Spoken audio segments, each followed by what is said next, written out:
Baik, terima kasih Kak Elsa. Selamat Panas banget ya. sore Ibu Anastasia dan Mama Temi. Pada kesempatan sore hari ini kita berjumpa lagi di dalam Fordia, Forum Dialog Resiliensi Masyarakat. Dan ini seri yang ke-10, dan seri ke-10 ini itu bicara tentang bagaimana membangun sinergi ekonomi biru untuk pembangunan berkelanjutan di Nusa Tenggara Timur. Kita tahu bersama bahwa eh, sekitar beberapa tahun terakhir itu selalu yang disampaikan adalah ekonomi biru dan ekonomi hijau. Hijau. Nah, sore hari ini kita akan belajar tentang apa sih ekonomi biru. Sehingga dari situ bagaimana kita membangun sinergi untuk pembangunan yang berkelanjutan. Nah, saat ini hadir dua narasumber. Yang pertama Mama Doktor Anastasia Rita Tisiana T. Dwi Kuswardani. Nah, minta maaf, nama juga panjang sekali, Mam. Eh, Kepala Pusat Standarisasi dan Sertifikasi Sumber Daya Manusia, Kelautan dan Perikanan. Dan juga Mama Teresia Florencia, SEME Dev, Kabit Perekonomian dan Sumber Daya Alam di Bapeda NTT. Dan hadir di sini Mama Anastasia, ada perwakilan dari 19 lembaga ya. 19 lembaga yang ada yang bekerja CSO yang fokus pada bagaimana membangun ketangguhan. Ada LSM, ada lembaga agama, ada komunitas, dan juga ada komunitas jurnalis. Baik, kita mulai di diskusi yang pertama. Kami persilahkan Mama Anastasia untuk menguraikan kepada kita sekalian apa sih ekonomi biru dan kebijakan terkait dengan ekonomi biru. Waktu dan kesempatan kami silahkan. Baik. Setiap narasumber, supaya kita bisa diskusi agak panjang, mungkin setiap narasumber bisa 15 menit. Ya, Oke. silakan. Ya, terima kasih. Terima kasih. Ini siapa moderatornya tadi? Moderatornya tidak memperkenalkan diri namanya. Oh ya, aduh, nama saya Haris Wematan, biasa dipanggil Haris saja. Oh, Haris. Oh ya. Silakan. Panggilnya apa saya ya kalau ini ya? Kakak apa Om atau siapa? Ya, Eh, terima kasih Pak oh, Moderator, Pak Haris. Saya sudah diberi kesempatan untuk berdiskusi pada, mungkin bukan diskusi ya, sharing mungkin ya, lebih kepada sharing terkait dengan ekonomi biru. Saya sebetulnya tidak terlalu menyiapkan bahan paparan, tetapi uh, karena saya sebetulnya agak ragu juga ini nanti sifatnya hanya ditanya-tanya atau harus menyiapkan satu paparan gitu ya. Tapi kalau kita bicara terkait dengan ekonomi biru, kalau kita lihat ekonomi biru itu definisinya itu banyak. Mungkin sudah ada yang pernah membaca juga ya. Ada yang versi UN, versi PBB gitu. Ada yang versinya World Bank, kemudian juga ada versinya OECD, Organization for Economic Cooperation and Development. Kemudian ada juga versinya EU. Terus kemudian mungkin pernah dengar juga ada versinya Gunter Pauli. Mungkin pernah dengar juga tentang itu. Kalau sebelumnya sempat mencari-cari tahu dulu ekonomi biru itu apa aja. Terus kemudian kami sendiri KKP dan juga Bappenas, KKP juga saat ini kami kebijakan-kebijakannya itu melakukan implementasi terkait dengan ekonomi biru, khusus untuk sektor kelautan dan perikanan. Terus kemudian kalau Bappenas itu memasukkan ekonomi biru ke dalam RPJMN-nya. Dan kalau kita lihat Asta Cita Presiden itu sebetulnya juga situ udah tertulis tuh. Asta Cita nomor berapa ya saya lupa, mungkin nomor 2 apa nomor 8 itu juga tertulis ekonomi biru juga. Jadi Presiden juga sudah memasukkan ini. Nah, tetapi apa sih sebetulnya ekonomi biru itu gitu ya. Kalau dari definisi-definisi itu banyak. Jadi kalau UN itu bilangnya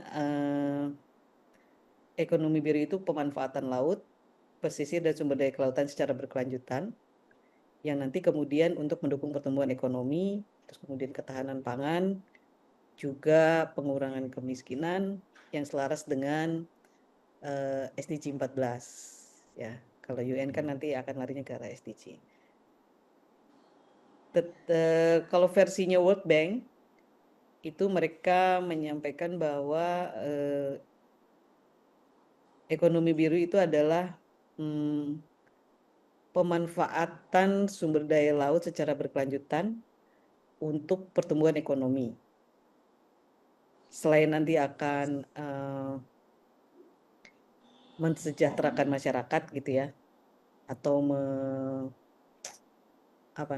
menciptakan tenaga kerja gitu ya. Tapi juga selain itu juga untuk melindungi sistem kesehatan lautnya.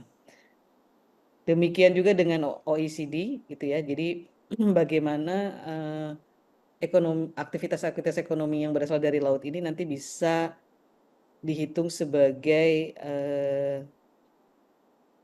sumber jasa ekonomi yang utama dari laut. Kemudian EU hampir mirip dengan UN, dengan World Bank gitu, tetapi mereka ada spesifik tertentu seperti untuk energi laut, terus kemudian ada mereka berbicara tentang green transition dan sebagainya. Nah, ada satu yang agak berbeda itu yang Gunter Pauli. Jadi bagaimana sistem ekonomi ini meniru prinsipnya ekosistem alam. Jadi tanpa limbah. Jadi kalau misalnya ikan, sumber daya ikan itu harus kita proses, harus kita olah sampai ke tulang-tulangnya. Jadi tidak ada limbah dari itu.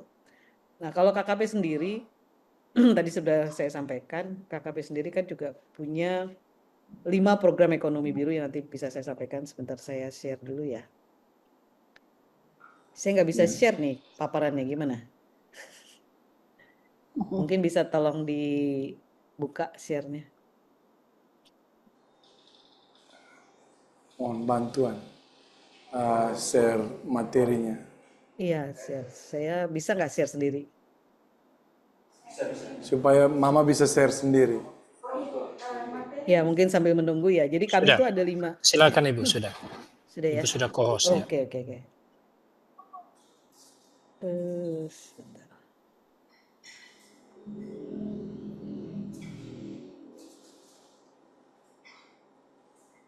Oke. Sudah terlihat. Ya. Jadi ini kami punya 5 kebijakan terkait dengan ekonomi biru.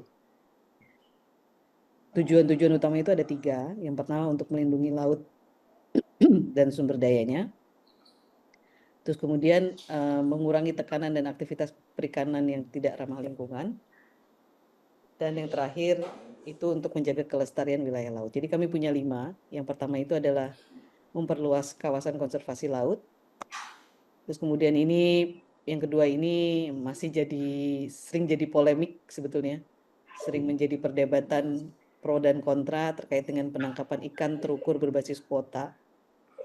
Terus kemudian ada pengembangan perikanan budidaya di laut, pesisir dan darat yang berkelanjutan, terus pengawasan dan pengendalian wilayah pesisir dan pulau kecil, dan yang terakhir itu pembersihan sampah plastik di laut melalui gerakan partisipasi nelayan. Tetapi ini hanya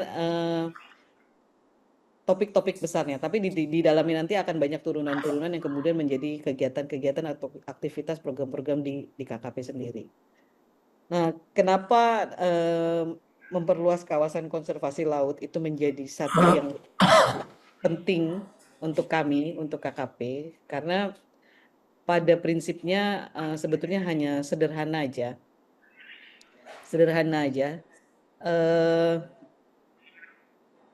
Kita melihat bahwa Indonesia ini merupakan negara yang memiliki potensi laut terbesar di dunia. biodiversitasnya tinggi, terus kemudian juga memiliki jalur ALKI, alur lintas kepulauan Indonesia, terus kemudian juga mempunyai potensi pangan dan energi biru yang cukup banyak, gitu ya. Tetapi mungkin juga sudah banyak yang tahu bahwa sering terjadi kendala-kendala di lapangan itu adalah degradasi keadaan lingkungan atau ekosistem. Itu ya.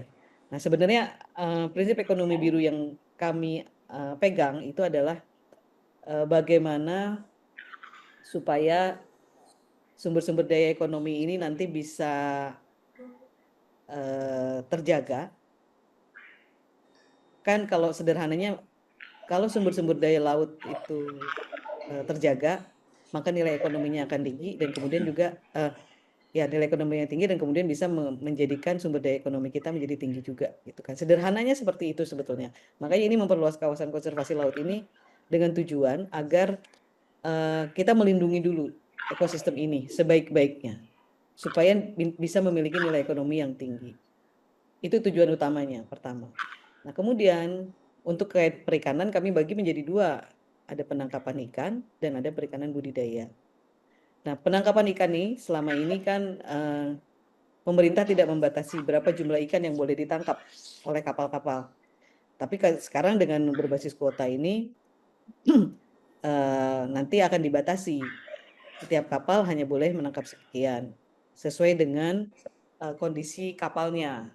Jadi kami lihat juga kondisi kapalnya seperti apa, sebetulnya kemampuan daya tampungnya seperti apa dan sebagainya. Itu nanti akan dibatasi. Terus kemudian terkait dengan budidaya, sebetulnya budidaya ini juga kenapa kami sampaikan budidaya ini sebetulnya juga untuk menekan supaya tidak terlalu banyak kegiatan penangkapan ikan di laut. Karena kegiatan penangkapan ikan di laut ini pada akhirnya jadi mengurangi populasi ikan juga. Jadi mengurangi populasi ikan, terus kemudian akhirnya habis overfishing lah dan sebagainya gitu. Jadi ikan-ikan yang memang bisa dibudidayakan akan kami kembangkan menjadi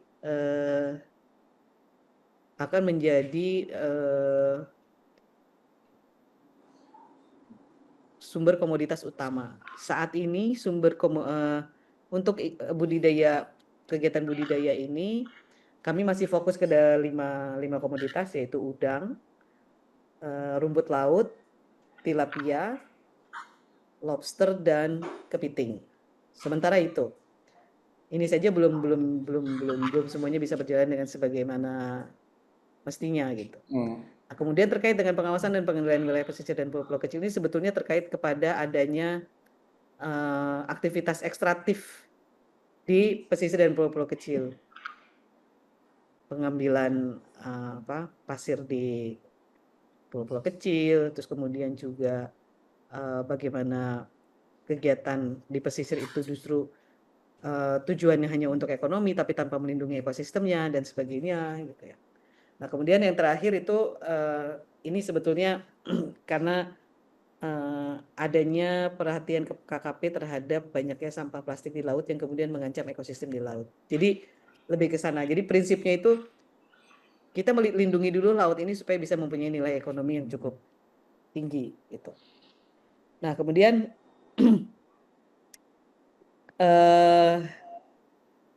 apa kendala-kendalanya gitu ya. Tadi pertama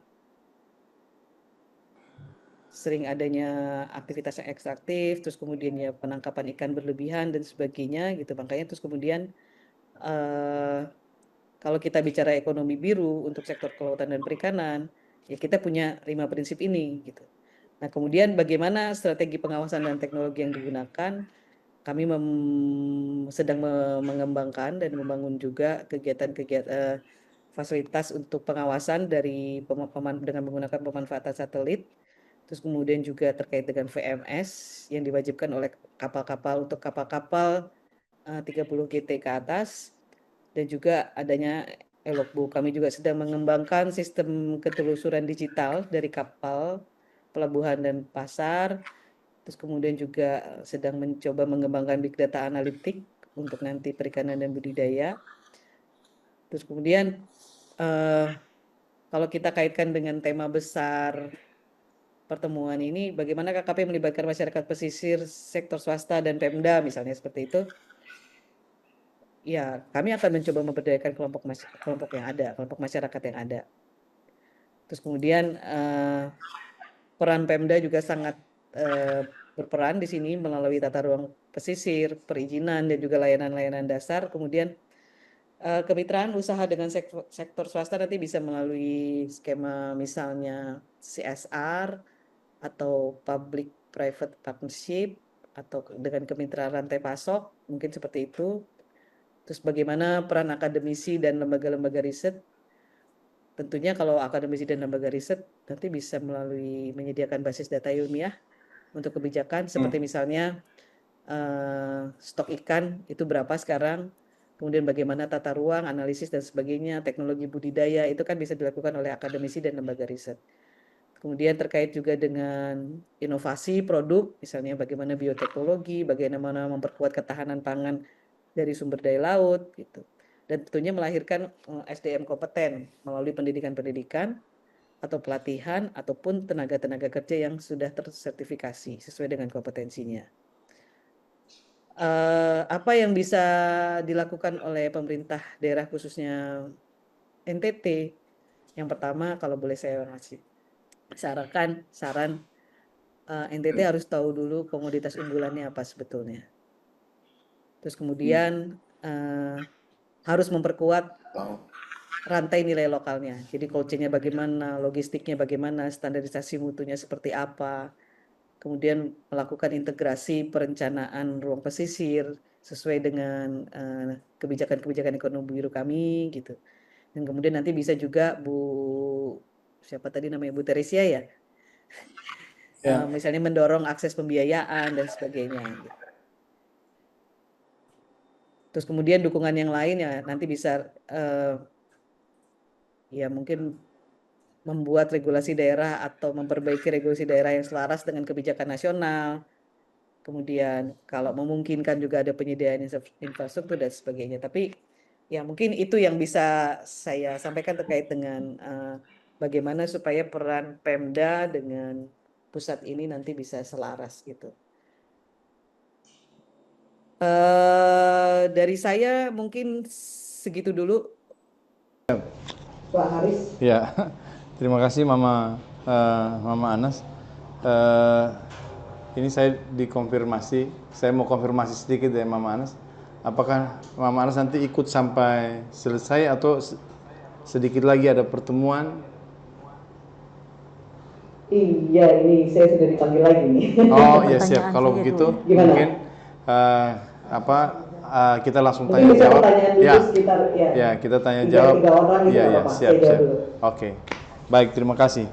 Baik para audiens, mungkin kita punya ruang untuk 3 orang yang bisa bertanya sebelum Mama Anas untuk mengikuti kegiatan selanjutnya.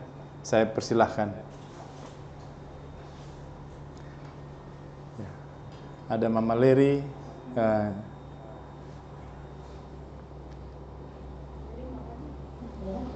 Ya, oke, ada 3 orang, silahkan.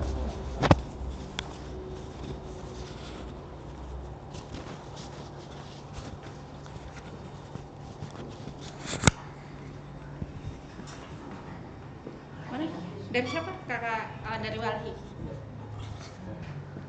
Tes. Sebelumnya maaf Bu, ini suaranya kedengaran nggak? Masuk. Kedengaran. Oke. Perkenalkan, nama saya Sintus, mahasiswa juga ilmu politik semester 7 juga di sini sebagai perwakilan dari Walhi NTT. Tadi ada hal yang menarik dari soal tujuan dari ekonomi biru. Di poin kedua soal penangkapan ikan terukur berbasis kuota. Nah, kalau dilihat kan sebelumnya penangkapan ikan oleh nelayan sendiri kan tanpa kuota itu. Apakah dengan berbasis kuota ini tidak mempengaruhi ekonomi lokal nelayan sekitar, Bu? Dengan misalkan kuotanya dibatasi lalu berdasarkan kapasitas itu sendiri. Itu saja sih. Terima kasih. Mungkin sebelum lupa saya langsung jawab ya, sebelum nanti saya lupa dengan pertanyaan lain.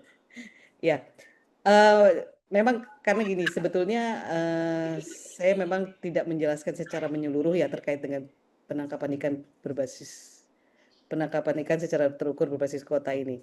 Jadi sebetulnya kalau kita lihat program besarnya, sebetulnya justru penangkapan ikan secara terukur berbasis kuota ini justru ingin meningkatkan kapasitas ekonomi di daerah, terutama khususnya Indonesia Timur. Kalau kita perhatikan sekarang ya, kalau mungkin Mas punya datanya, kami kebetulan di KKP ada, cuma saya sayangnya tidak bisa menampilkan di sini. Kalau kita perhatikan, kapal-kapal nelayan yang ada di Jawa ini, mereka menangkap misalnya di Laut Rafura. Tapi kemudian nanti ikannya dibawa lagi ke Jawa. Kan seperti itu ya.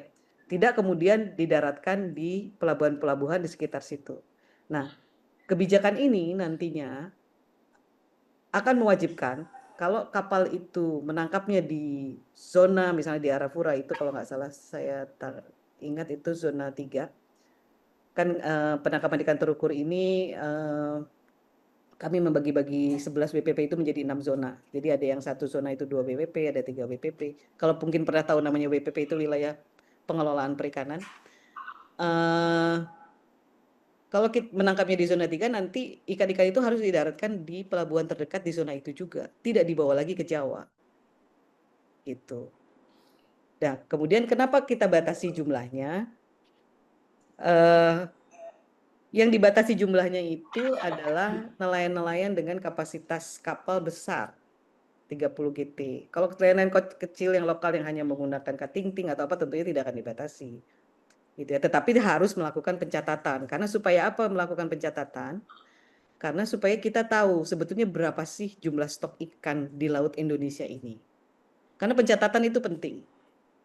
Pencatatan itu penting. Karena kalau tidak dicatat, kita nggak pernah tahu. Dan kalau misalnya ikan yang ditangkap di Arafura kemudian dibawa ke Jawa, kita tidak pernah tahu apakah betul atau tidak ikan di Arafura itu masih ada atau tidak.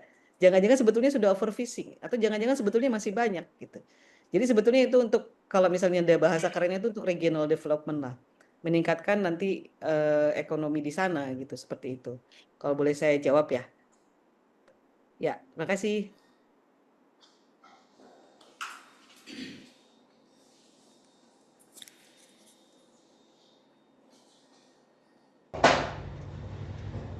Baik.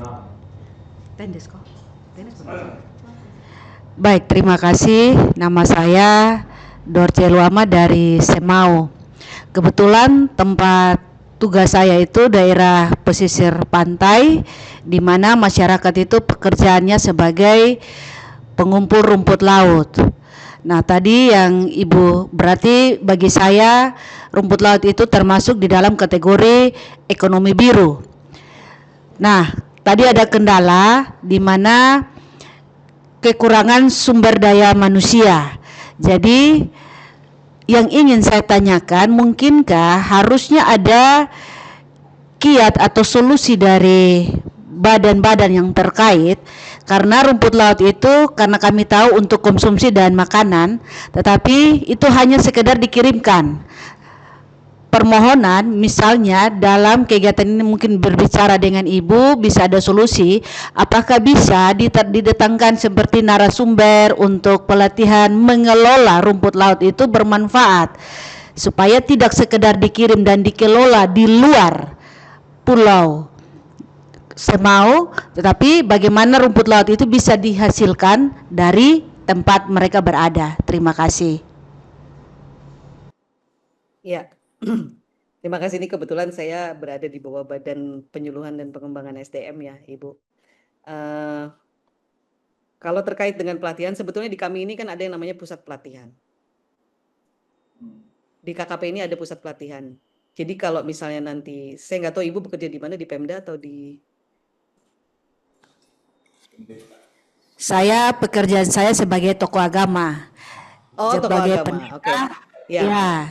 Mungkin nanti bisa begini Ibu, mengusulkan kepada pemerintah setempat untuk bersurat kepada KKP memohon untuk dilakukan pelatihan dengan spesifikasi misalnya pengolahan rumput laut. Itu ada programnya di kami. Atau kalau misalnya belum, karena kan jumlah pelatihnya juga terbatas ya, instrukturnya terbatas. Kalau nanti belum kebagian, misalnya belum dapat waktunya, bisa melalui sistem e-learning kami namanya, e-learning, jadi belajar jarak jauh. Nama websitenya itu e-milea, strip terus milea gitu. Nanti bisa dilihat di situ. Di situ sudah banyak modul-modul pelatihan seperti apa. Nah, mungkin nanti bisa sifatnya nanti melalui pelatihan. Kami melatih pelatihnya, melatih instruktur setempat, atau juga bisa langsung kami yang melatih kepada masyarakat langsung. Nanti tinggal tergantung kepada pemerintah daerahnya mau seperti apa. Nanti tinggal bersurat saja, nanti akan coba kami akomodir gitu. Gitu Ibu. Terima kasih.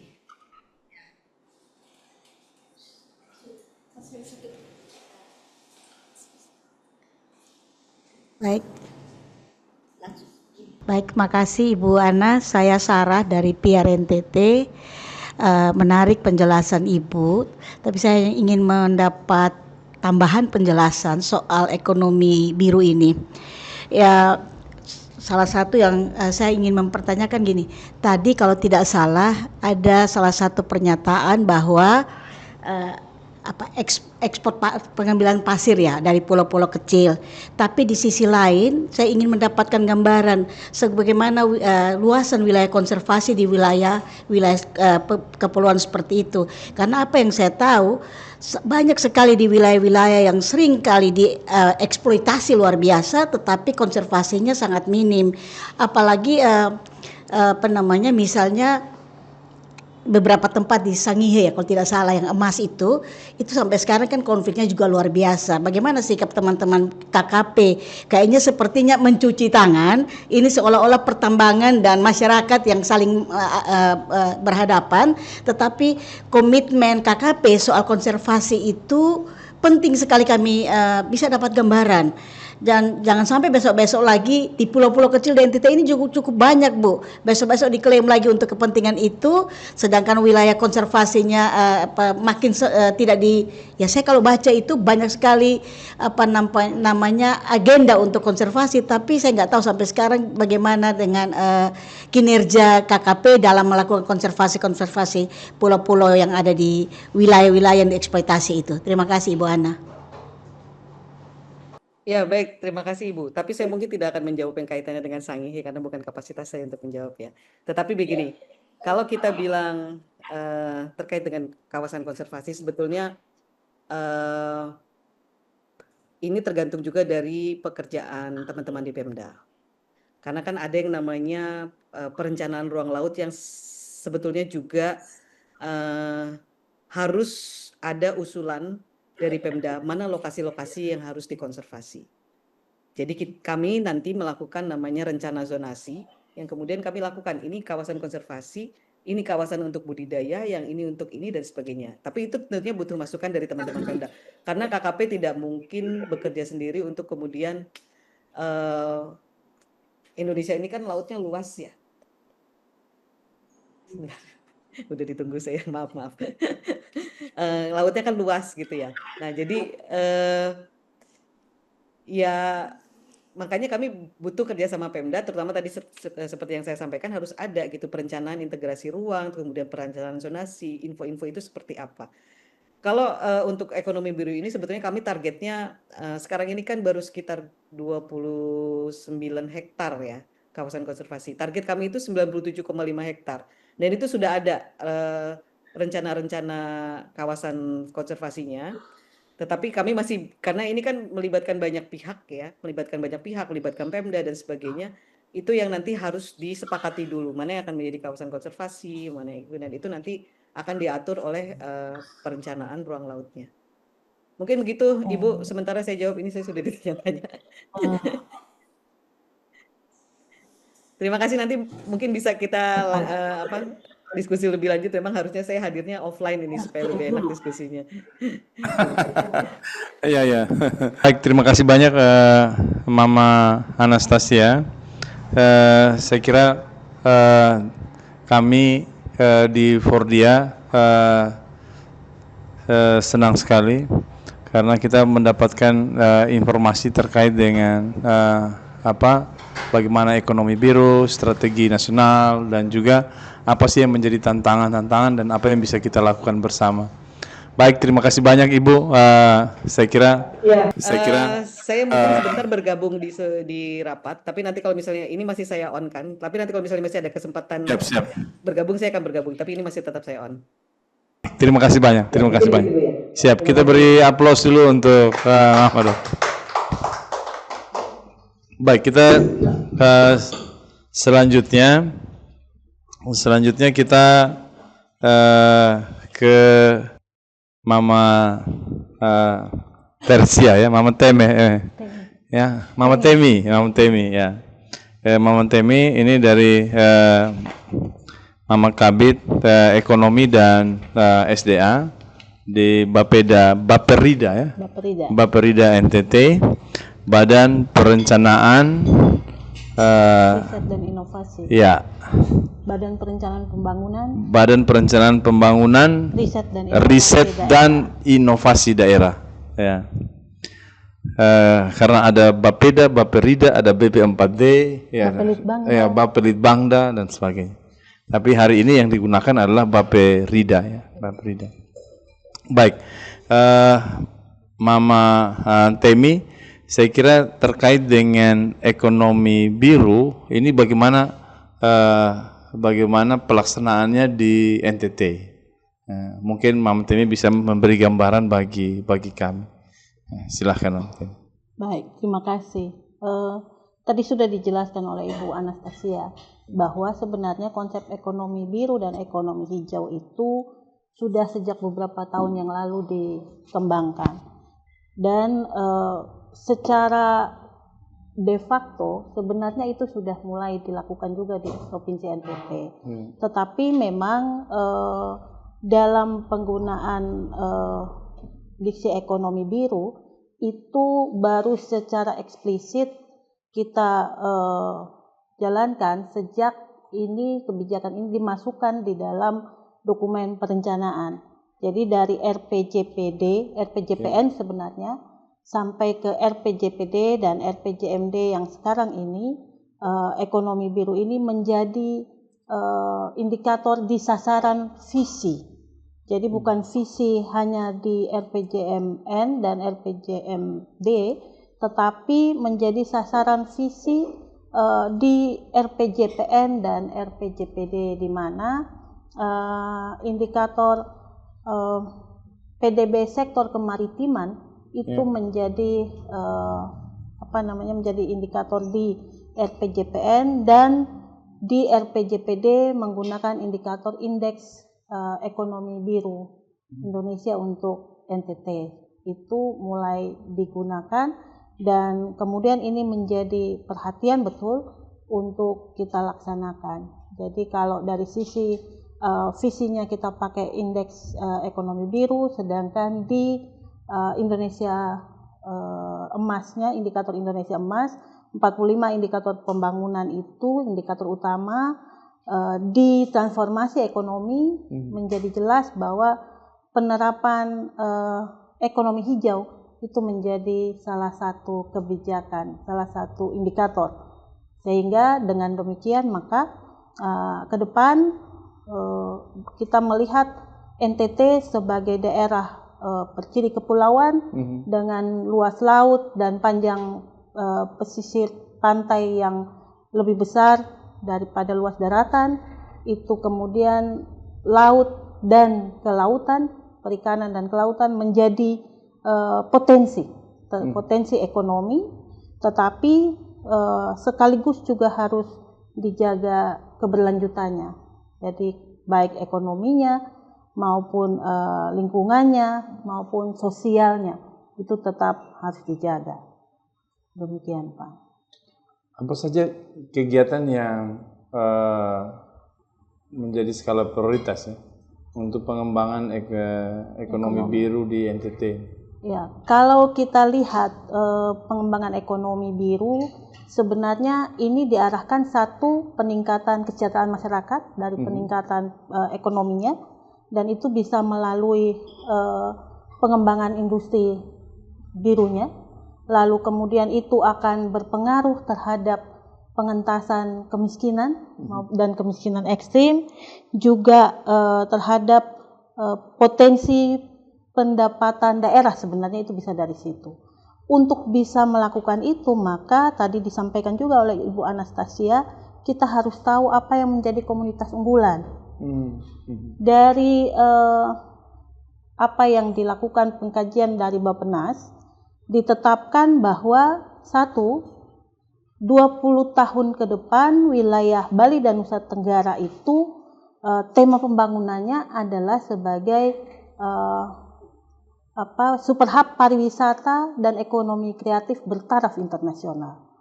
Itu untuk kewilayahan Bali, NTB, NTT. Tetapi NTT sendiri punya tema pembangunan yaitu sebagai pusat pariwisata bahari dan minat khusus begitu ya.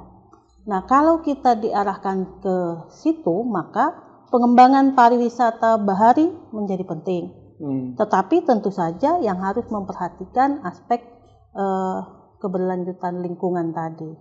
Di sisi lain, kalau dari segi core competence dari komoditas unggulan, maka setelah dilakukan kajian antara Bappenas dan Indef, teman-teman dari Indef, core competence NTT yang akan dikembangkan ke depan dari pusat adalah rumput laut yang nomor 1 dengan berbagai keunggulan rumput laut NTT.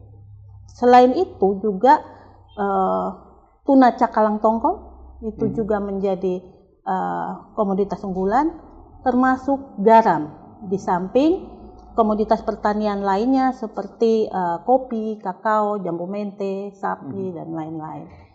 Hanya saja memang dalam pengelolaan ini berbagai faktor menjadi kendala tersendiri. Satu lagi saya terlupakan, keunggulan kita salah satunya adalah pengembangan EBT dari arus laut. Itu juga dilakukan kajian Bappenas bersama teman-teman perguruan tinggi dan sudah dilakukan konsultasi publik terkait itu. Tetapi sekali lagi pengembangan itu membutuhkan pendanaan yang besar. Kemudian kita diharapkan tidak lagi hanya sekedar menjual dengan raw material, tetapi diharapkan sudah ada pengolahan sehingga rantai nilainya, penambahan nilainya itu terjaga. Tadi disampaikan oleh Ibu Anastasia. Itu yang memang perlu ke depan diperhatikan. Selain itu, teman-teman di Bappenas sudah menetapkan daerah-daerah yang menjadi pusat produksi dan juga nanti harus ada ditetapkan daerah yang menjadi atau kawasan yang menjadi pusat pengolahan dan pemasaran. Kedepannya konsepnya seperti itu.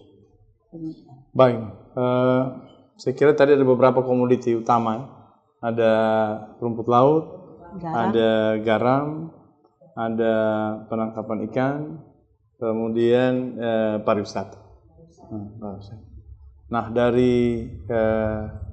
dari beberapa komoditi dan program yang dikembangkan, kalau Mama Temi lihat apa sih yang menjadi persoalan, apa yang menjadi tantangan dari pelaksanaan ekonomi biru ini, hubungannya juga dengan bagaimana konservasi. Tantangan kita yang pertama adalah dengan luas wilayah yang begitu besar, maka pengawasan menjadi penting. Pengawasan. Nah, terhadap pengawasan ini kendala kita itu terkait dengan kemampuan untuk mengawasi pendanaan dan bagaimana kita bisa memastikan bahwa daerah-daerah kita ini sudah menerapkan ekonomi biru. Karena itu, satu, pengawasan, kedua, perlu menetapkan apa yang menjadi indikator, dan itu perlu disosialisasikan, dilatih juga, sehingga seperti misalnya pengeboban ikan yang tidak bertanggung jawab dan lain-lain itu bisa kita jaga.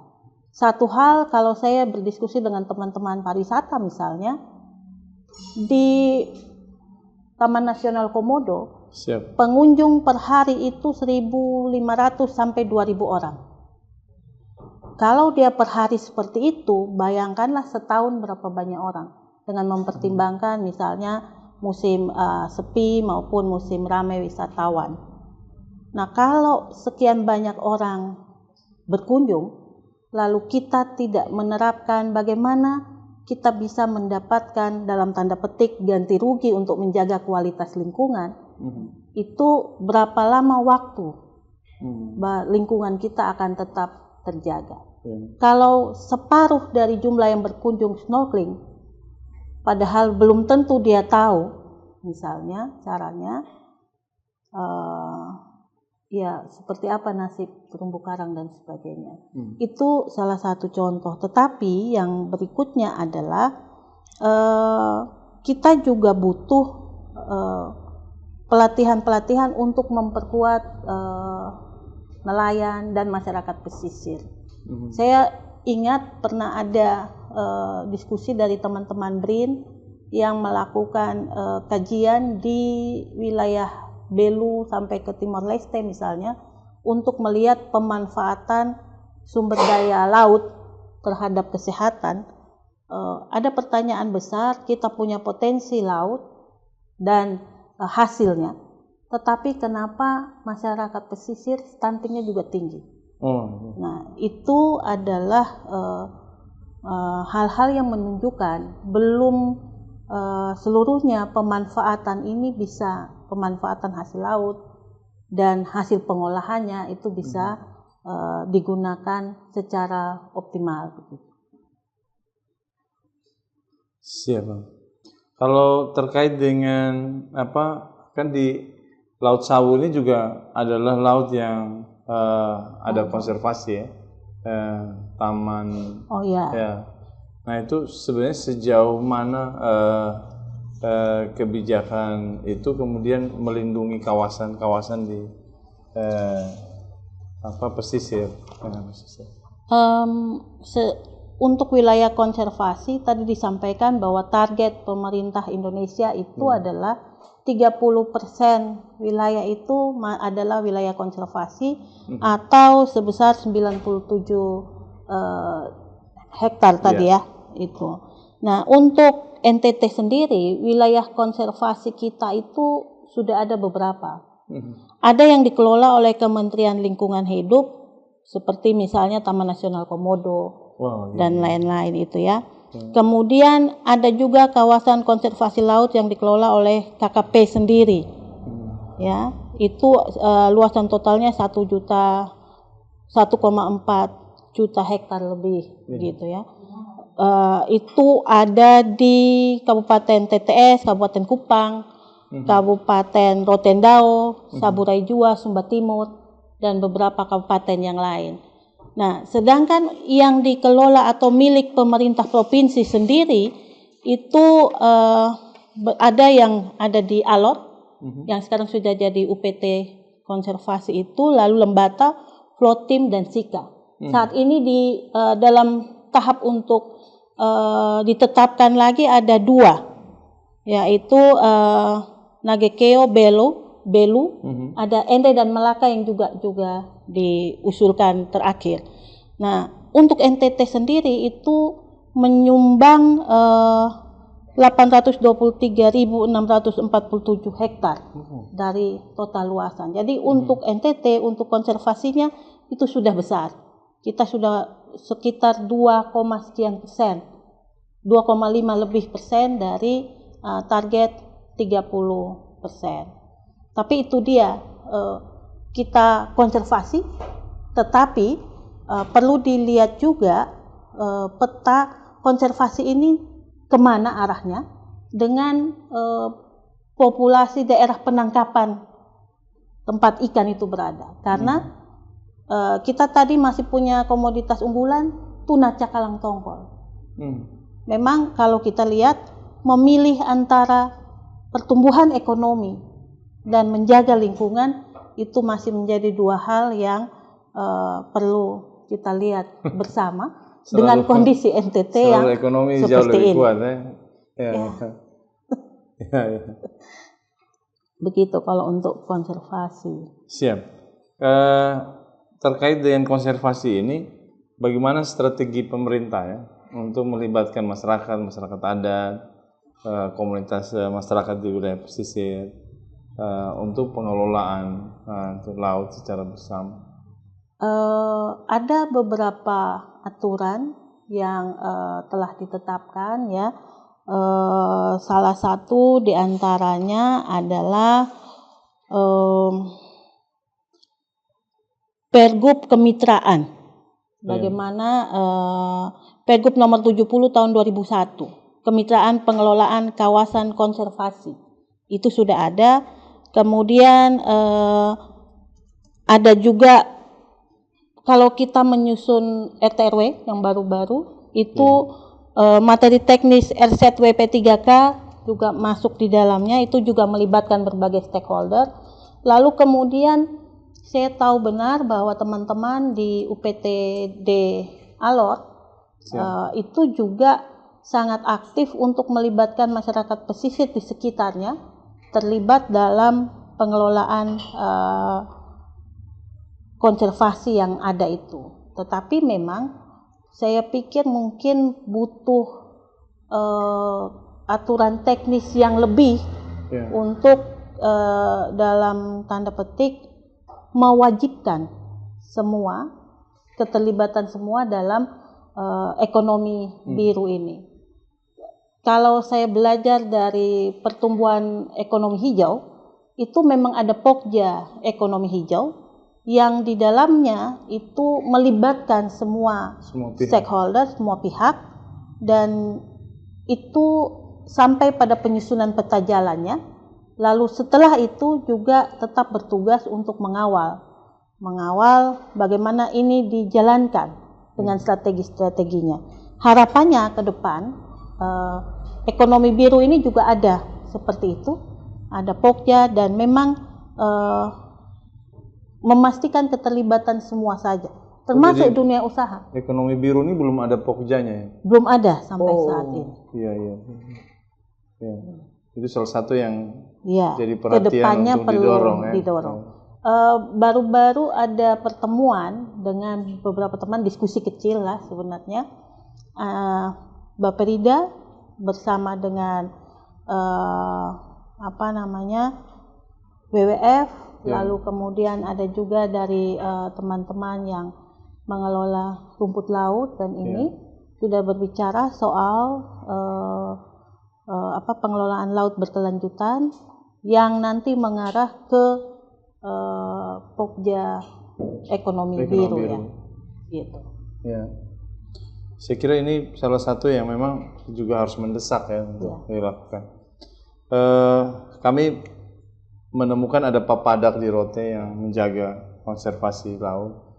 Ada tradisi muro di Lembata, ada beberapa tradisi di Sabu, di Kupang. Di Bolok itu saya tahu ada sekian bulan tidak boleh sekian bulan boleh begitu ya. Ada di Kuan Heum tuh, Kuan Heum, jadi 1 tahun 1 kali dan sebagainya. Ya, dan memang ini yang kemarin kami menemukan bahwa ini juga mulai banyak ini tidak diketahui lagi. Tidak diketahui sebenarnya juga. Itu zonasi tidak diperhatikan oleh pemerintah. Itu kan wilayah-wilayah adat yang diganggu. Sekarang sudah eksploitasi segala macam. Pertamina, itu di sana semua zonasi. Itu tidak ada zonasi. Ada banyak pengalihan ya. Memang karena bagaimana mendudukan peran masyarakat adat dan kebijakan lokal itu. Itu menjadi penting. Ya, karena kami juga menemukan di Sabu, mereka bilang bahwa ini bukan kewenangan kami di kabupaten, ini kewenangan provinsi. Jadi itu karena juga 0 sampai 12 mil laut itu. Baik, Mama, mungkin kita masuk, mungkin ada kawan-kawan yang mau bertanya, mau sharing, dan ini kami silahkan. Tadi ada kawan yang di sesi pertama belum sempat ini, dan kita secara bebas ya. Saya kira 3-4 orang, kita masih punya waktu setengah jam. Begitu ya, mungkin Iya. setengah jam. Silakan. Yang tadi sarankan jam 7 kita harus. 12 menit, 32 menit. Baik, terima kasih. Nama saya Rizky Bemau dari YTB, si perwakilan dari YTB. Saya sedikit bertanya, ada 2 pertanyaan yang saya berikan. Pertanyaan pertama mengenai di daerah pesisir. Tadi misalnya ada kebijakan-kebijakan yang disampaikan dari pemerintah pusat hingga sampai pemerintah daerah. Nah, ada satu pertanyaan yang saya tanyakan itu, kita lihat bahwa di daerah pesisir, misalnya di bagian Ampoang Barat Laut, sekitar di bagian pesisir itu. Nah, yang saya tanyakan, kan mereka menangkap ikan, terkadang ya kita misalkan mereka offer misalnya begitu. Nah, pertanyaan saya, apakah dari pemerintah daerah sudah misalnya tadi yang dikatakan bahwa harus terkontrol, misalnya penangkapan ikan, kuota. ada kuotanya. Nah, misalnya apakah dari pemerintah daerah sudah memberikan sosialisasi kepada masyarakat di sana atau belum? Iya. Karena daerahnya sangat jauh, aksesnya sangat susah. Dan pertanyaan kedua, misalnya mereka kan sering musim hujan. Nah, musim hujan kita ini sangat berkepanjangan. Nah, yang pasti mereka tidak menangkap ikan, contohnya seperti itu. Nah, apakah dari pemerintah daerah sudah memberikan pelatihan untuk masyarakat ketika musim hujan mereka tidak menangkap ikan, tetapi mereka bisa mengolah produk lokal yang ada di sana? Terima kasih. Saya kembalikan.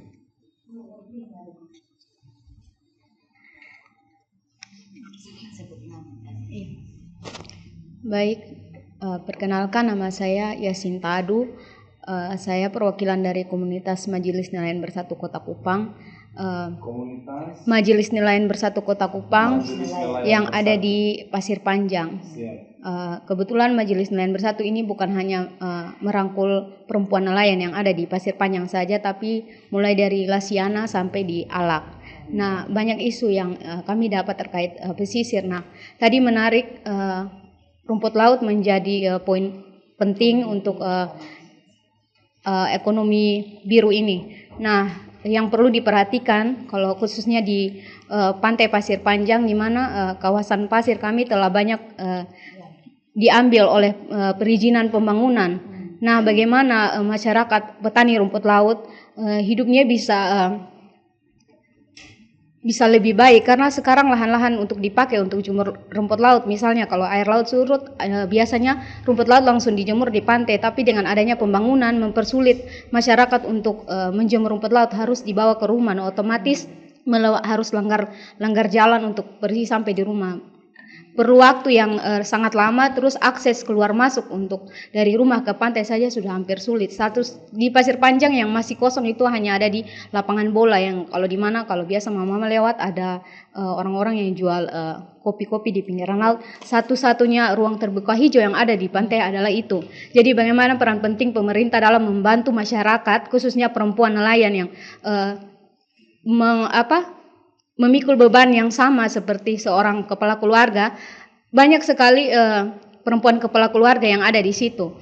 Jadi bagaimana peran penting dari pemerintah untuk membantu masyarakat mendapatkan lebih banyak ruang terbuka hijau di era pesisir. Tidak hanya ada perizinan pembangunan beton yang sesungguhnya itu memiskinkan masyarakat nelayan sendiri. Jadi kalau bicara soal itu, otomatis masyarakat lokal harus diperhatikan dulu bagaimana mereka bisa membudidaya rumput laut lebih baik, karena sekarang ini rumput laut gagal panen, Ibu, kalau mau dibilang sangat miris sekali. Jadi ketika kami cek, ternyata banyak pembuangan limbah air laut itu yang didatangkan dari pembangunan itu. Bahkan teman-teman yang ada di Bolok juga sementara bertantangan dengan pembangunan PLTU yang justru limbahnya langsung turun ke laut, jadi sangat-sangat susah. Jadi ditambah lagi krisis iklim yang melanda saat ini mempersulit sekali. Jadi kalau mau bicara tentang rumput laut untuk saat ini lebih memperhatikan dulu konservasi di sekitar area pesisir, karena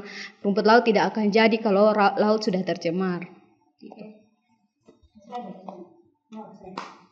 Saya ingin kok ada di belakang?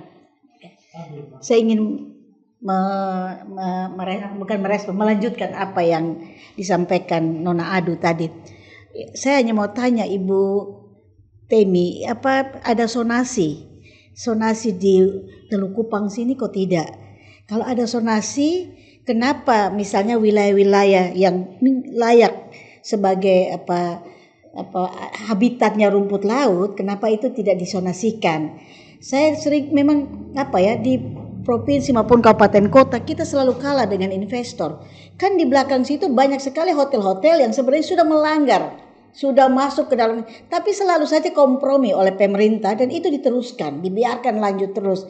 Padahal kalau saya baca di sini ekonomi biru tuh harus mendorong partisipasi organik. Ya organik itu partisipasi orang-orang masyarakat lokal, masyarakat yang nelayan kecil, salah satunya perempuan-perempuan pengelola rumput laut. Nah mungkin ini penting kita usul bersama dari sini untuk ada sonasi di Teluk Kupang khususnya, mulai dari Bolok sampai dengan Pariti, Sulamu sana. Itu sonasinya harus jelas supaya orang tahu di mana dong bisa buang jangkar, di mana dong bisa kelola rumput laut, di mana pantai untuk garam dan lain-lain sebagainya. Ini saya lihat tidak tegas. Mungkin pemerintah provinsi perlu melakukan itu. Terima kasih. Satu lagi Pak Ibu, soal peran undang-undang Cipta Kerja ya, yang sebenarnya sudah memarginalisasi nelayan kecil. Dia tidak dinomorsatukan lagi, nelayan kecil itu sudah dimarginal. Nah gimana nih kalau kita melihat itu di NTT, aplikatifnya gimana? Makasih. Sorry. Besok jadi tangan Bapak. Oke, baik, terima kasih Mama. Perkenalkan saya Alvin dari Koalisi Kopi Timur. Yang mau saya tanyakan terkait tadi ada pernyataan terkait pengelolaan tangkapan ikan itu akan dikumpulkan dulu, sentralisasi di NTT baru dibawa keluar di satu tempat. Yang mau saya tanyakan, apakah fasilitas tempat penampungan ikan pasca tangkap di NTT sudah memadai? Dan sejauh mana kesiapan sumber daya pengelolaan perikanan dalam mendukung sistem sentralisasi pengumpulan hasil tangkapan? Kalaupun sudah memadai, apa yang akan dilakukan setelah pasca tangkap ini? Dikelola dulu, dikirim, atau seperti apa? Sekian, terima kasih. Sudah. Mas ada? Ya, itu.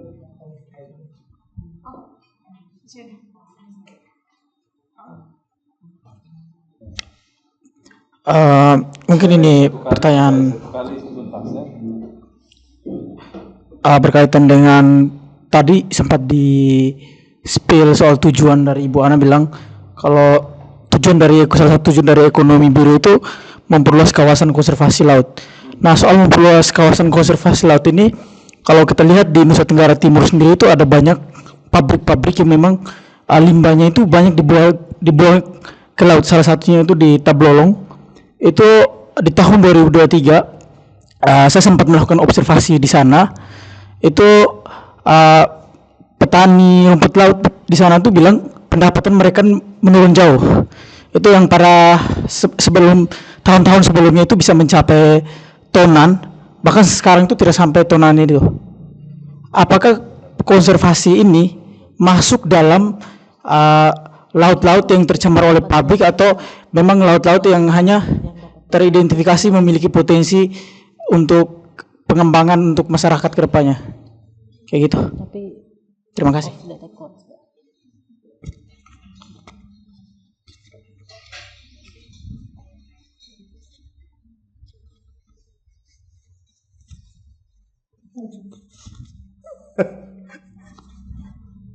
Oh ya, baik. Terima kasih banyak. Kita beri semangat dulu ya untuk proses kita. Saya kira banyak hal ini menekankan terkait dengan sebenarnya substansi dari kehadiran kebijakan ekonomi biru. Bagaimana memperkuat konservasi, bagaimana melakukan penataan kawasan untuk kawasan konservasi, dan bagaimana kontrol dan monitoring. Tadi waktu omong kontrol, saya ingat dulu kami bertemu dengan nelayan Papela yang 99% pernah ditangkap di Australia. Jadi saya tanya mereka, apa yang paling menarik di sana? Mereka bilang, Om Haris, kami waktu lewat itu, sekian 10 meter itu helikopter bisa sampai. Helikopter bisa, ya, helikopter itu langsung terdeteksi dan sampai gitu. Nah, bagaimana kita di NTT ya saya kira itu juga ya kapan Angkatan Laut sampai dan sebagainya ya. Siap. Dan itu pun juga kalau itu memang dari sisi pengawasan, dan mereka juga mengeluhkan terkait dengan banyak nelayan-nelayan dari luar yang masuk dan mencuri ikan di wilayah kita. Baik, satu juga titipan tuh Mama, ini kami mengalami itu waktu di Sabu sebenarnya. Jadi ada upaya untuk melakukan konservasi pesisir, memperkuat rumput laut, tapi pada saat yang sama tuh garam masuk gitu. Garam masuk. Jadi lahan garam itu kan dia kasih habis seluruh tanaman penguat pesisir. Ya, jadi akhirnya masyarakat bilang, ini kita mau urus garam, kok mau urus rumput laut. Dan karena garam ini program nasional juga, jadi akhirnya tuh ya mereka kalah dengan situasi ini. Bahkan beberapa tempat itu mereka bilang, Om Haris, dulu di seputaran pesisir ini menjadi pusat dari penanaman kacang hijau. Tapi dengan garam dibuka, itu kami kemudian tidak ada lagi lokasi untuk menanam. Ya, saya kira itu ya penegasan juga soal sonasi karena kabupaten juga merasa kebingungan ya, ini sonasinya ini wilayah siapa nih? Dan memang yang paling runyam itu memang sejak adanya dana desa juga banyak sekali kegiatan infrastruktur, maka abrasi. Maka itu juga penambangan pasir tuh ya gila-gilaan ya. Ya, gila-gilaan. Saya lihat di Rote gila-gilaan, di Sabu itu gila-gilaan juga. Hampir semua titik ya itu mengalami proses penambangan pasir yang berat. Kalau rumput laut saya kira yang paling bermasalah tuh patoknya. Karena patoknya tuh diambil dari mangrove.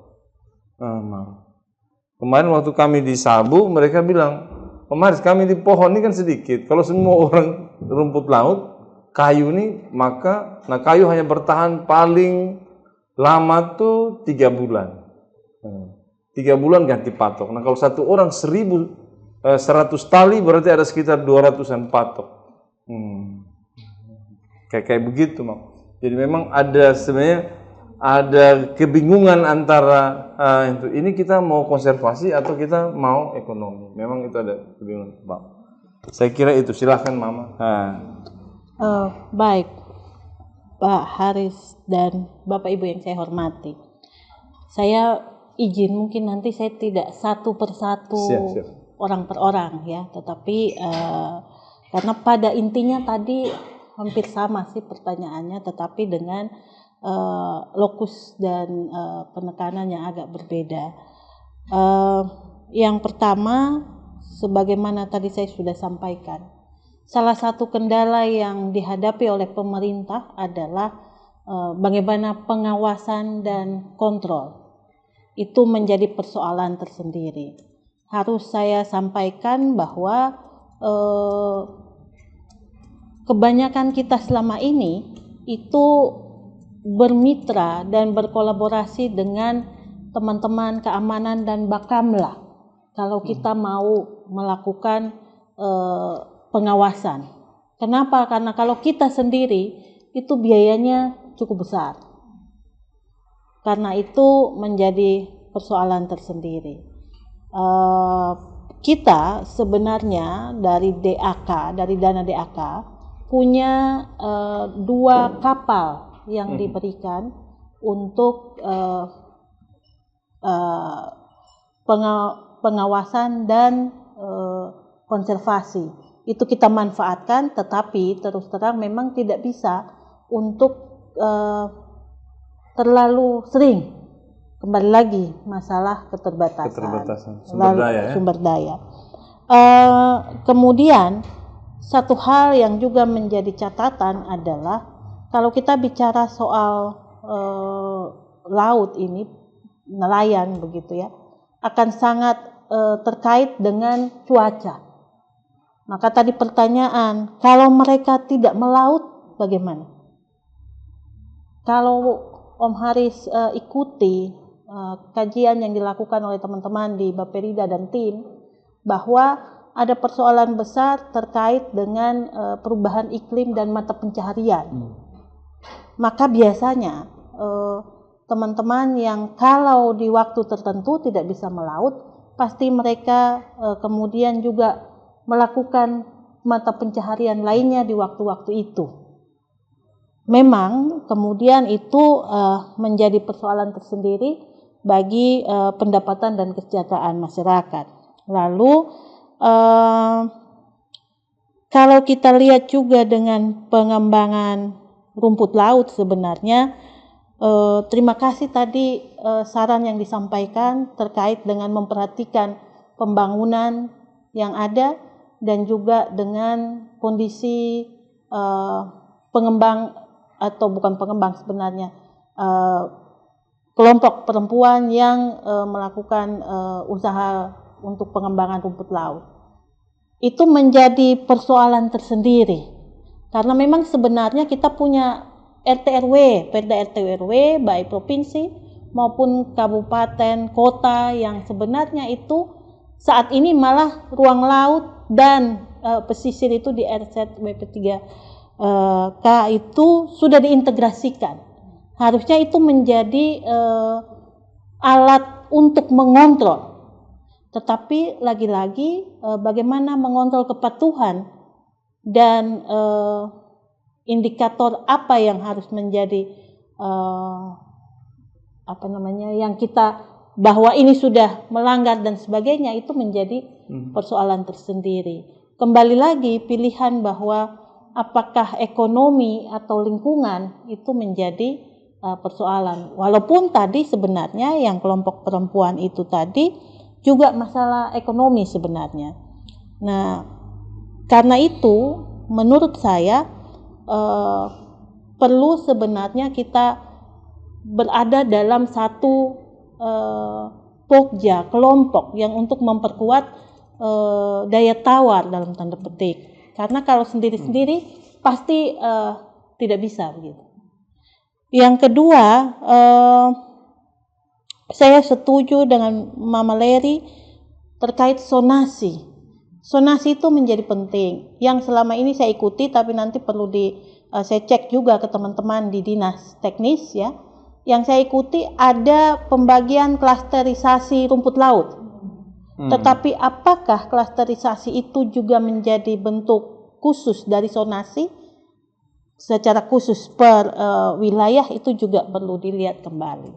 Nah, satu hal menjadi perhatian adalah tadi betul ada garam, ada rumput laut, dan ada mungkin program lainnya. Ya, bisa jadi ada pengembangan ikan, pengembangan udang, cumi atau lain. Maka sonasi menjadi penting. Apakah memang mau mengembangkan itu di satu lokasi yang sama? Atau perlu kita buat ini klaster rumput laut, ini klaster garam, ini klaster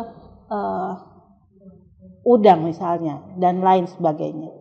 Kalau saya ikuti kali lalu Pak Gu pernah bilang, yang harus dibuat adalah NTT sentris.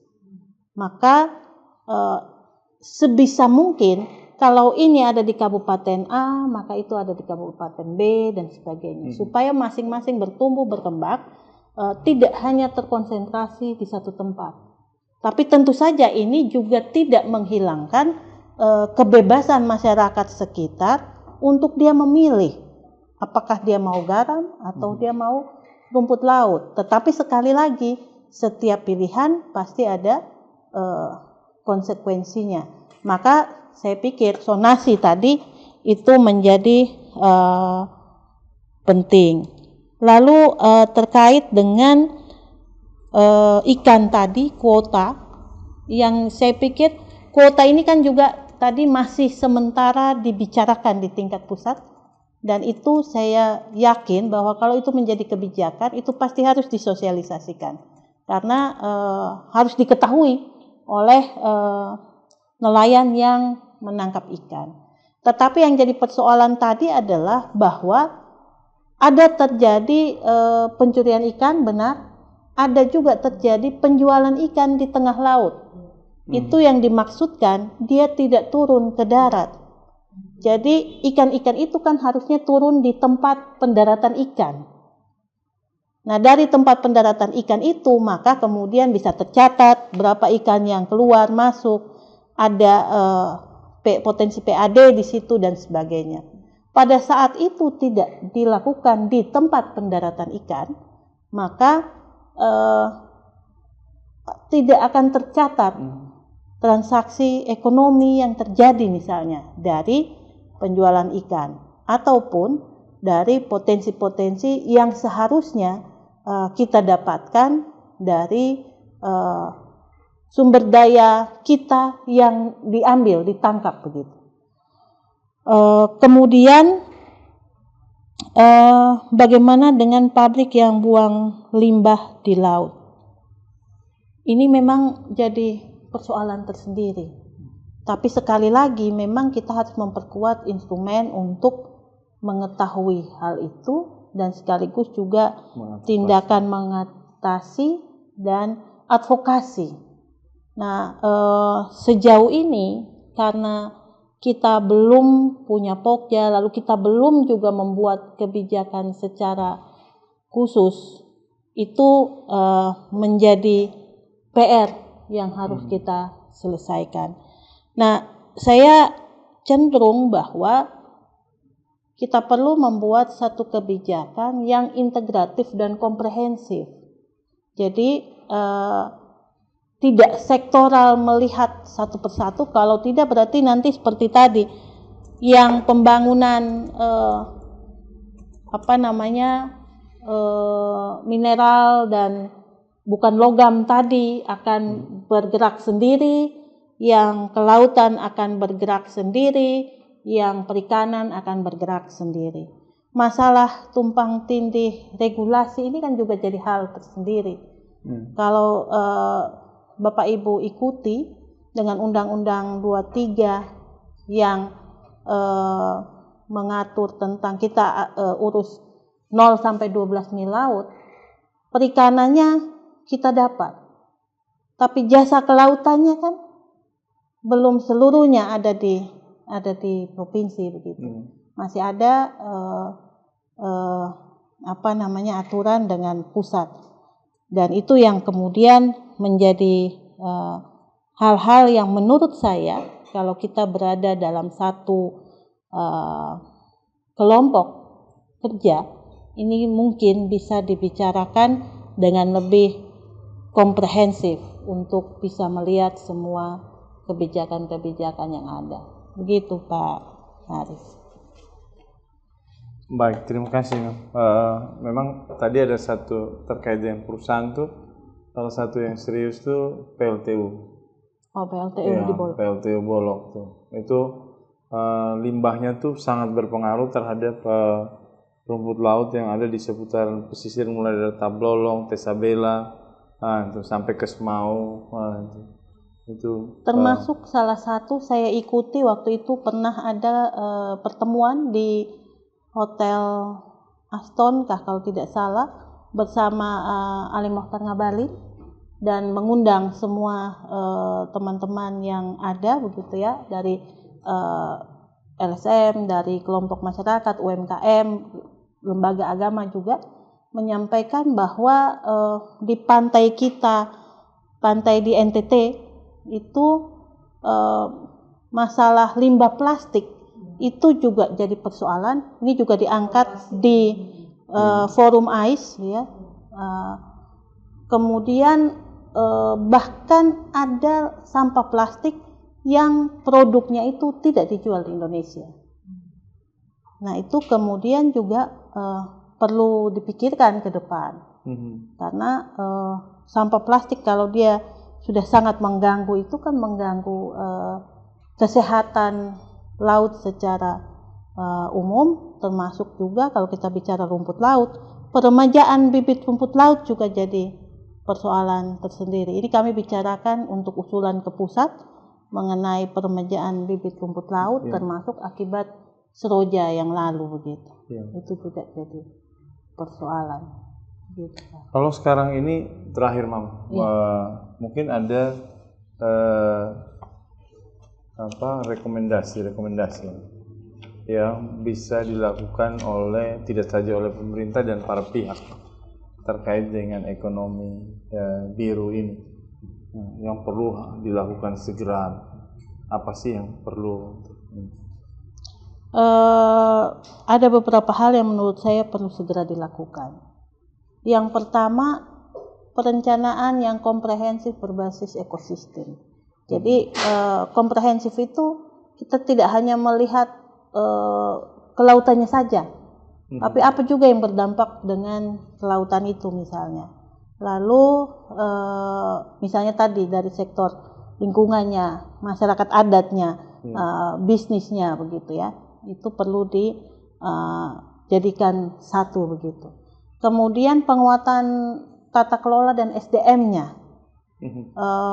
Perlu ada satu lembaga yang secara bersama-sama rutin, terus-menerus, terukur, Pokja seperti Pokja, itu memang berbicara mengenai ini. Kemudian kolaborasi antar para pihak itu menjadi penting, karena misalnya pemerintah provinsi dengan kewenangannya yang seperti itu, tapi untuk menjangkau seluruh itu kan juga dengan keterbatasan yang ada juga menjadi persoalan tersendiri. Kalau kita bekerja sama, kolaborasi dengan kabupaten kota, dengan organisasi-organisasi masyarakat dan lainnya, itu makin memperpanjang jangkauan. Lalu yang terakhir, sarana prasarana termasuk teknologi. Itu menjadi penting, seperti tadi disampaikan. Begitu lewat batas sedikit dari Australia kan langsung sampai. Karena dia punya teknologi yang membantu itu.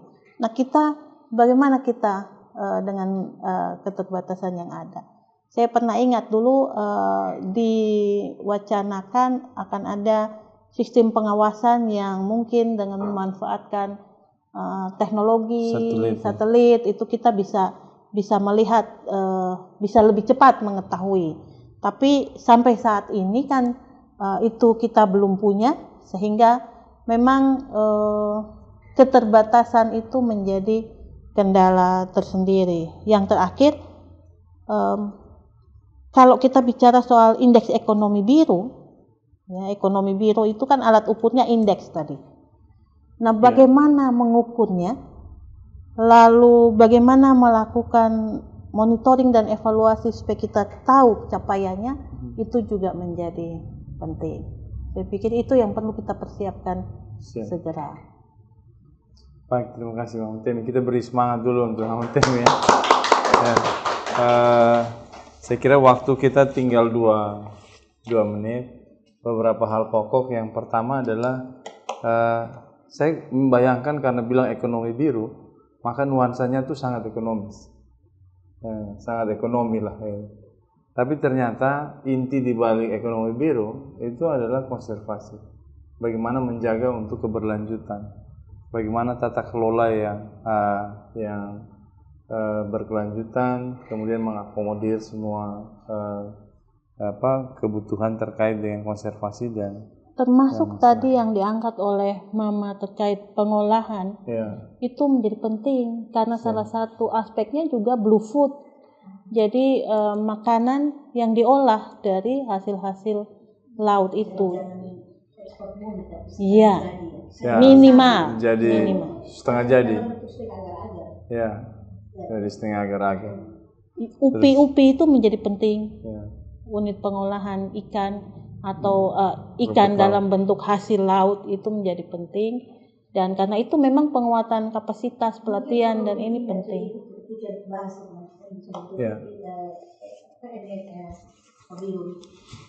Ekonomi biru ini adalah harus memastikan masyarakat atau perempuan pesisir bagian dari ekosistem pengelolaan energi biru itu, ekonomi biru itu.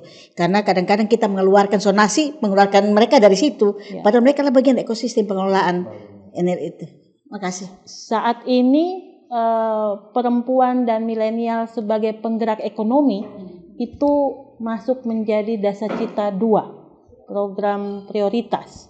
Maka perempuan dan milenial yang tadi berusaha baik di sektor ekonomi biru, ekonomi hijau maupun UMKM dan sebagainya itu menjadi perhatian utama. Siap, Bang. Saya kira satu tadi juga yang ruang yang penting ya. Kalau untuk urusan bencana kita punya forum pengurangan risiko bencana. Mungkinkah FPRB ini untuk mendorong untuk menginisiasi untuk terbentuknya kolaborasi multi pihak ya. Kayak tadi tuh masyarakat nelayan bersatu ya. Masyarakat nelayan bersatu kan kami tidak tahu tuh. Nah ini kalau misalnya bisa digabung di dalam Pokja, nah Pokja ini yang kemudian menjembatani sebenarnya. Jadi ruang untuk dialog, capacity building, advokasi, segala macam sih. Itu dia mengingatkan untuk perencanaan partisipatif. Iya, perencanaan partisipatif perlu. Karena misalnya ya kita harus jujur bahwa kalau BPBD mau undang semua NGO, dia akan mengundang forum sebagai forum partisipasi. Nah, pada bagian ekonomi biru ini forum partisipasinya belum ada. Dan saya kira ini salah satu yang penting. Terima kasih banyak Mbak Temi. Sehingga ini bisa menjadi mendorong yang tadi disampaikan oleh Maleri, bahwa bagaimana perempuan kelompok rentan itu bisa diakomodir. Ya. Saya kira itu saja. Terima kasih banyak buat kita sekalian, dan saya kira waktu pas ya 7:01. Kita 2 jam pas dari jam 5 walaupun kita mulai agak terlambat. Terima kasih banyak buat semua kawan-kawan yang hadir pada saat ini. Terima kasih banyak buat Mama Dr. Anastasia yang mungkin sementara rapat. Terima kasih buat pencerahannya. Saya kira nanti lewat kalau kita tindak lanjut dalam bentuk Pokja, kita bisa jembatani nih antara komunitas, provinsi dan pemerintah pusat. Terima kasih juga buat teman-teman yang mengurus media, mempersiapkan segala hal. Kita beri aplaus sekali lagi untuk proses kita. Ya, saya kira kita tutup kegiatan hari ini. Ya, Tuhan memberkati. Salam tangguh. Kurang keras nih. Salam tangguh. Tangguh. Ya. Ya, ini terima kasih Om Guspa. Ya, lupa ya. Terima kasih Om Guspa ya untuk online. Ya. Oh, siap.